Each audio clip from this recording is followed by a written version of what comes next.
Thus the heavens and the earth, and all the host of them, were finished. And on the seventh day God ended his work which he had done, and he rested on the seventh day from all his work which he had done. Then God blessed the seventh day and sanctified it, because in it he rested from all his work which God had created and made. This is the history of the heavens and the earth when they were created, in the day that the Lord God made the earth and the heavens, before any plant of the field was in the earth, and before any herb of the field had grown. For the Lord God had not caused it to rain on the earth, and there was no man to till the ground.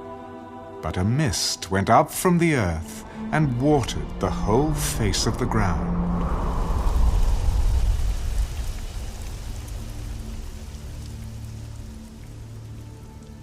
And the Lord God formed man of the dust of the ground, and breathed into his nostrils the breath of life.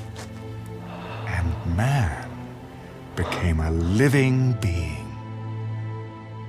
The Lord God planted a garden eastward in Eden, and there he put the man whom he had formed. And out of the ground the Lord God made every tree grow that is pleasant to the sight and good for food. The tree of life was also in the midst of the garden, and the tree of knowledge of good and evil. Now a river went out of Eden to water the garden, and from there it parted and became 4 riverheads. The name of the first is Pishon.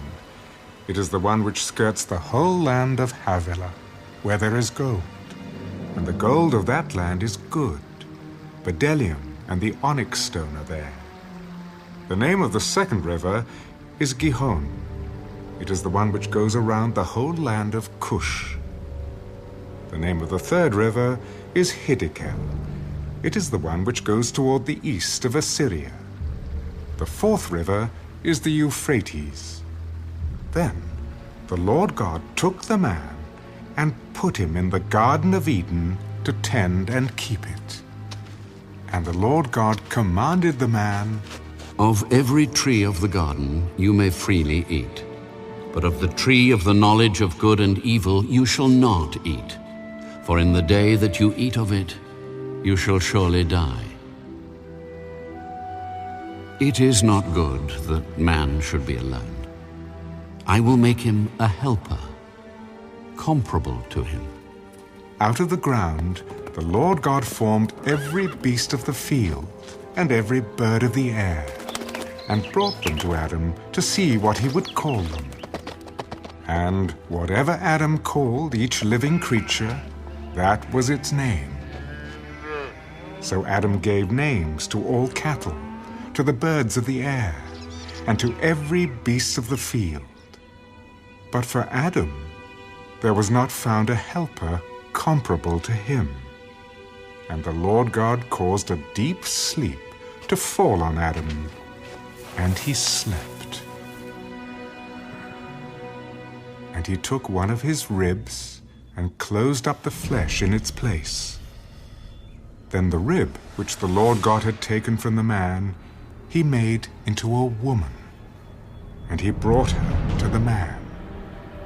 "This is now bone of my bones, and flesh of my flesh.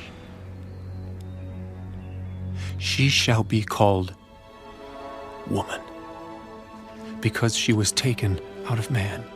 Therefore a man shall leave his father and mother, and be joined to his wife, and they shall become one flesh. And they were both naked, the man and his wife, and were not ashamed.